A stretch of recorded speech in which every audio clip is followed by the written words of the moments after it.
Hello everyone, Priyanka's किचनमध्ये तुमचं सर्वांचं स्वागत आहे। आज आपण खास उन्हाळ्यामध्ये केली जाणारी कांद्याची पातळ दाणे लावून भाजी कशी करायची ते बघणार आहे। चला मग कशी बनवायची ते बघूया।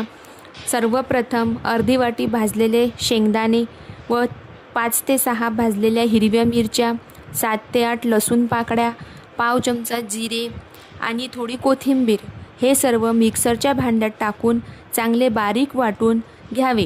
नंतर गॅसवर कढई ठेवून त्यामध्ये तेल टाकून ते गरम झाले की मोहरी व जिरे टाकून त्यामध्ये वाटलेले वाटण टाकून ते कमी गॅसवर चांगले तेल सुटेपर्यंत भाजून घ्यावे व नंतर त्यामध्ये उभा कापलेला कांदा व 2 ते 3 चम्मच भिजत घातलेली तुरीची डाळ हे सर्व टाकून ते मिक्स करून तुम्हाला भाजी जशी पातळ पाहिजे तसे गरम पाणी घालून भाजी कमी गॅसवर शिजू द्यावी।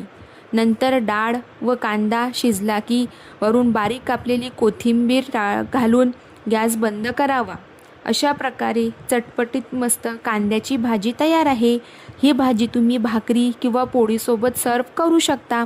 आणि हो, जर तुम्हाला हा व्हिडिओ आवडला असेल तर लाईक, शेअर अँड सबस्क्राईब नक्की करा आणि तुम्ही केलेली भाजी कशी झाली हे कमेंटमध्ये नक्की सांगा। धन्यवाद।